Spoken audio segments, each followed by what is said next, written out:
All right, today we're going to talk about how to tie our horse solid. So we're going to use the horse trailer. It has these little hooks on the side designed specifically for us to tie our horse to. Okay, so what we are going to want to do is we're going to make a loop. Okay, and this loop is going to be about, let's say, about 2 feet from the clasp right here. We're going to loop it through the hole. Okay. Then we're going to take the tail, that's this long part, and we're going to make another loop and go through that, okay? Then we're going to grab the part that's attached to the horse and we're going to pull, okay? Then we can't have this dangling because the horse can get trapped in it. So we're going to do a daisy chain and we're going to make a loop and go through that one, a loop and go through this one, a loop, this one.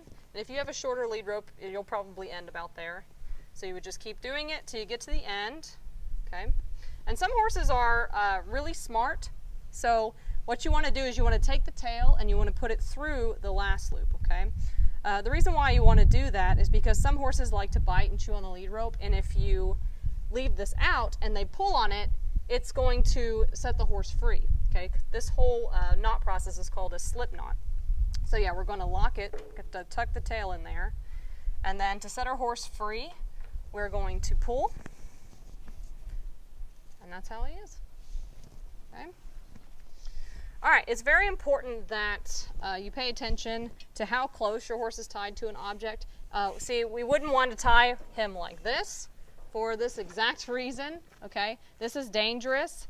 Coors can actually get his leg trapped over here and get tangled up, and then it would be a nightmare. So we want it short enough where he's going to have his head up, but long enough where there's actually a little slack in the lead rope, okay? You wouldn't want to tie your horse, come here baby, you wouldn't want to tie your horse snubbed like this, okay? He's got no release of pressure in this lead rope, okay? So you want some slack, okay, so he can drop his head down and relax.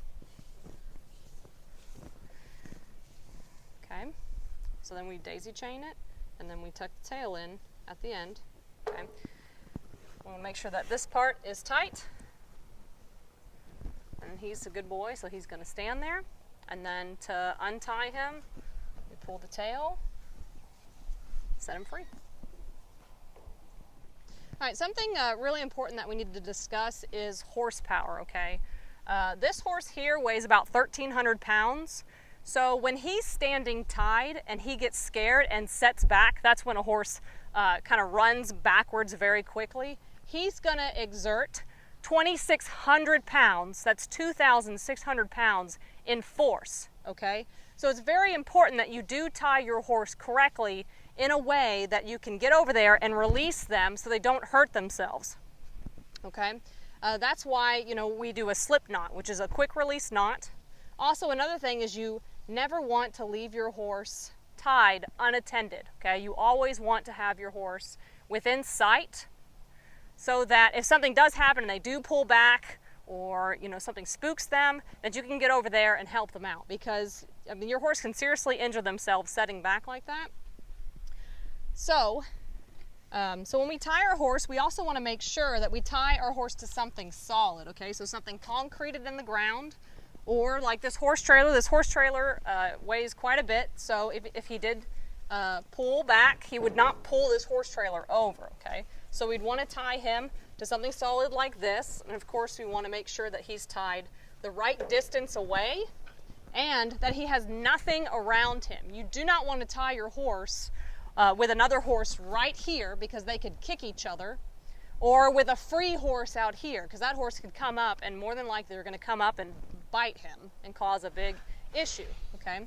Or with there being junk around here. You do not want to tie your horse with like a vehicle right here or something right back here. It's just going to be a mess, all right? Also, like we talked about, you want to tie your horse to something solid, so something concreted in, something really heavy like this horse trailer that's designed to have horses tied to it. That's what these loops are for. You would not want to tie your horse to this panel, okay? This would be a bad example. You would not tie your horse to a panel like this. Okay, this is round pin panel. You wouldn't tie your horse to your truck. It'd damage your truck, scare your horse. Even these, you wouldn't want to tie your horse to this because there's nothing to keep the lead rope from sliding down. You wouldn't want to tie your horse to the round pin over there. You wouldn't want to tie your horse anywhere where another horse could bite them. Okay?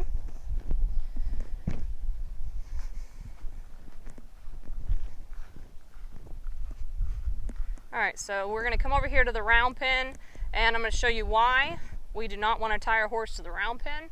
This round pin is a portable round pin, which means that it can be taken apart. It is not concreted in, okay? It, you know, can move. So we do not want to tie our horse here because, as we talked about earlier, this horse can exert 2,600 pounds of force, and he can pull this round pin in, okay, if he gets scared enough.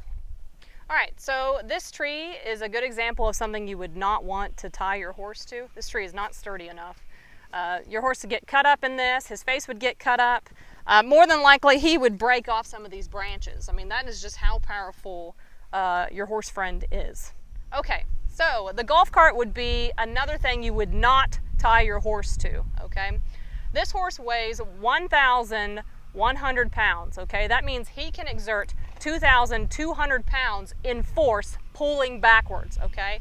So if we tied him to this golf cart would flip over and he would drag this golf cart, okay? So remember, you only want to tie your horse to something solid that's concreted in the ground, or like the horse trailer. The horse trailer is not going to move. Something absolutely solid that is not going to be dragged with your horse if they were to set back.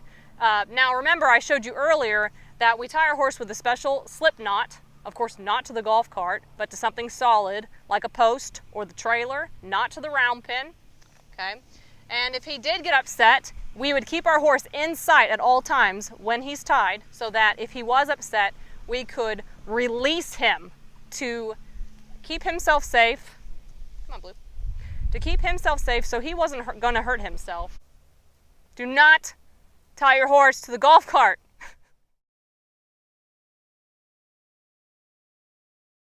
Okay, so how we use the tie blocker is first we make a loop right here in the lead rope. Okay, we want a little bit of slack in between the loop and his clip. We're going to put it through the front. Where the magnet is the back. Okay, so we're going to put it through the front here. Then we're going to put the tongue through the lead rope and it gets stuck on the magnet there. And how this works is if he gets scared and sets back, remember we talked about earlier that he can exert 2,600 pounds of force because he weighs 1,300 pounds, okay? So when he gets scared and pulls back, this slowly lets out. You see how this does?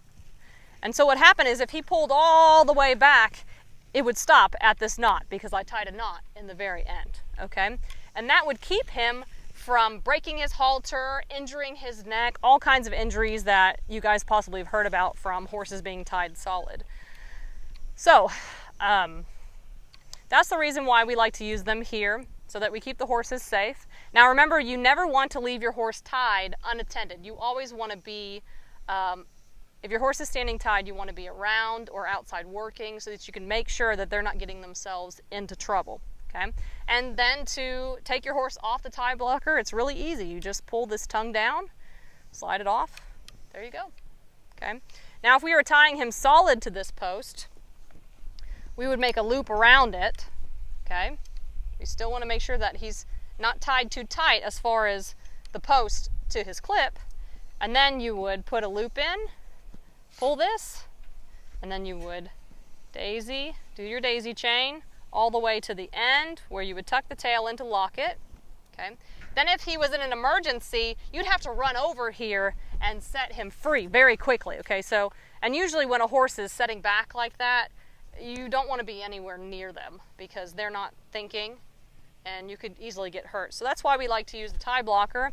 You just put this guy right in there, and then if your horse gets upset, it lets the horse out slowly so they don't set back as hard as they possibly can against it and injure themselves. So it's just safer But you will have to learn how to tie a solid tie if you take your horse any place where there's a hitching post, or you need to tie them to the trailer, or you need to tie them to just a straight up post like this. Okay. All right, so something that's really important if you're going to use a tie blocker, if you're just tying your horse solid with the slip knot I showed you earlier, it doesn't matter. But if you're going to use the tie blockers like we do here, you have to use a nylon lead rope, okay? Because it slides through the tie blocker easier.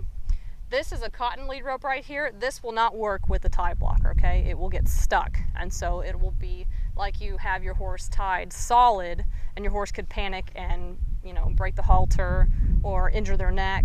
So yeah, when you make sure you're using a tie blocker, you always want to use a nylon lead rope.